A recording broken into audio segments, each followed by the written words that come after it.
Greetings, esteemed audience, and welcome to the Age of Steel and Fire. Today, we continue our epic journey through the great battles that forged the fate of civilizations.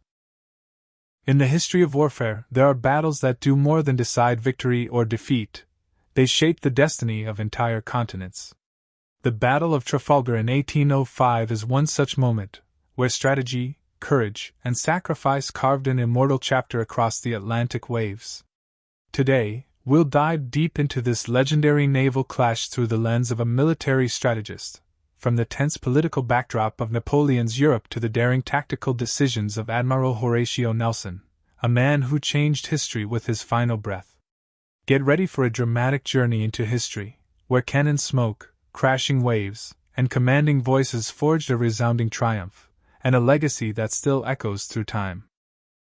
As always, before we dive into the thunder of cannons and clash of warships, let's take a step back and examine the broader canvas of early 19th century Europe, a continent roiling with political upheaval and imperial ambition.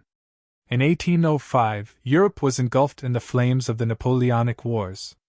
Having crowned himself Emperor of France, Napoleon Bonaparte sought not only to dominate the continent but to cross the English Channel and conquer Britain, his arch-rival and the final obstacle to European supremacy. But to do so, he needed one critical advantage: control of the English Channel, the narrow strait separating Britain from mainland Europe. Standing in his way was the one force he feared most, the Royal Navy, battle-hardened and commanded by a man Napoleon once called the most dangerous of all my enemies, Admiral Horatio Nelson.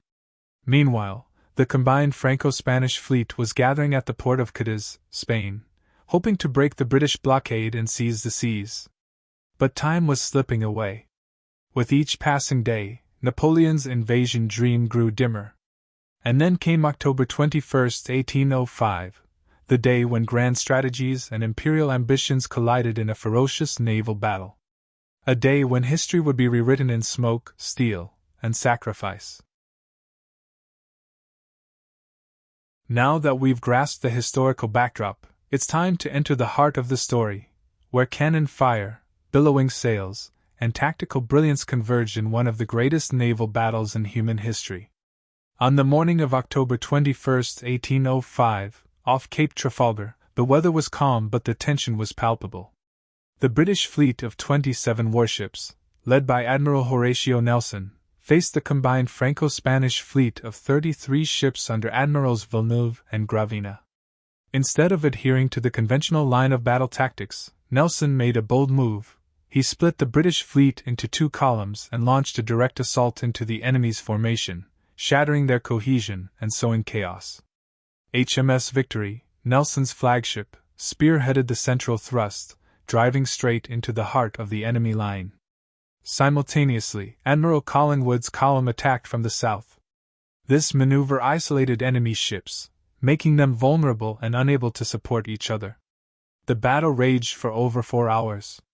Though mortally wounded by a French sharpshooter, Nelson continued to command until he received confirmation of victory. He died aboard the Victory, leaving behind an immortal legacy. The outcome: not a single British ship was lost, while the Franco-Spanish fleet suffered the loss of 22 ships and thousands of men. This was more than a military triumph, it was a testament to audacity, ingenuity, and unwavering courage. After witnessing the full scope of the Battle of Trafalgar, it's time to pause and focus on the central figure, the man who not only commanded the battle but became an immortal symbol of courage and strategy, Admiral Horatio Nelson. Born in 1758 in England, Nelson joined the Royal Navy at the age of 12. He was not physically robust, often ill, blind in one eye, and missing an arm from previous battles, but he possessed a razor-sharp strategic mind and an unshakable spirit. Nelson stood out for his ability to break conventional tactical norms. He rejected the safety of traditional line formations, always seeking surprise, disruption, and exploiting chaos to gain the upper hand. At Trafalgar, Nelson wasn't just issuing orders, he was leading from the front. Aboard HMS Victory, he stood exposed to enemy fire, refusing armor, as if declaring, "I believe in victory, and I will not hide from danger." Even after being shot by a French marksman, Nelson remained at his post.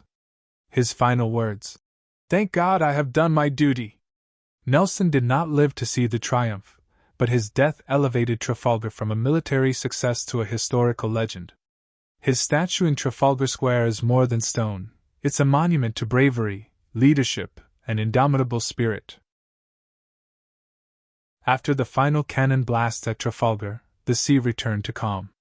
But the echoes of battle reverberated across Europe, shaking the foundations of politics and warfare for decades to come. Militarily, Britain's victory at Trafalgar ended Napoleon's invasion ambitions. With no fleet strong enough to cross the English Channel, Napoleon abandoned his plans and turned his focus to continental warfare. Strategically, Trafalgar cemented Britain's status as a naval superpower.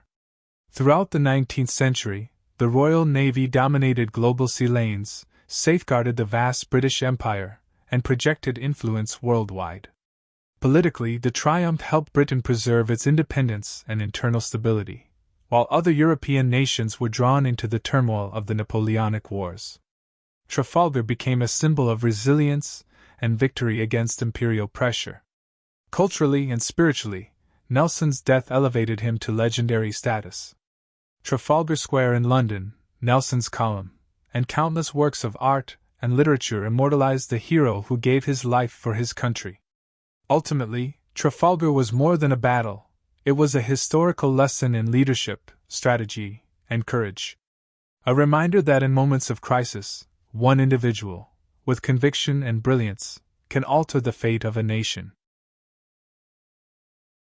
After exploring the full arc of Trafalgar's events and consequences, it's time to view this battle through the lens of the 21st century, where strategy unfolds not just on the seas, but in boardrooms, cyberspace, and global decision-making. Trafalgar is a clear testament to a timeless strategic principle. Break the rules to gain the edge. Nelson defied conventional tactics. He created surprise, fragmented the enemy, and exploited chaos to seize control. This mindset is still embraced by modern leaders across military, business, and diplomacy. Another key lesson is the power of present leadership. Nelson didn't command from afar, he stood in the thick of battle, inspiring through action. In today's world, where trust in leadership is fragile, Nelson's example reminds us that true leaders face danger alongside their teams. Trafalgar also highlights the importance of information and rapid decision-making. Nelson lacked modern technology, but he possessed sharp situational awareness and decisive instincts. In our digital age, speed and precision in handling information are critical to success. Finally, Trafalgar teaches us about long-term strategic vision. Britain's victory wasn't just a battle, it laid the foundation for a century of naval dominance. In modern strategy, looking beyond short-term wins to build enduring strength is essential. So even after 200 years, Trafalgar remains a masterclass in strategy, where courage, intellect, and innovation converge to create a victory that transcends time. And so, we've journeyed through the waves of history, unfolding Trafalgar's tense political backdrop, daring tactics, Nelson's sacrifice, and its enduring impact. But what remains above all is its legacy. Trafalgar was more than a military victory, it became a symbol of faith and strategy, in human resolve, and in the power to overcome adversity.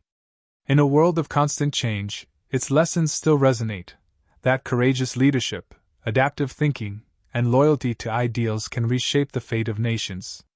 Nelson may have fallen, but his spirit lives on, not just in the stone monument at Trafalgar Square, but in every strategic decision, every brave act, and every generation of leaders that follow. So when we reflect on Trafalgar, let us not only see it through the eyes of historians, but feel it through the heart of leaders, to realize that every era has its own Trafalgar, and each of us can be a Nelson, if we dare to believe, to act, and to sacrifice for something greater than ourselves.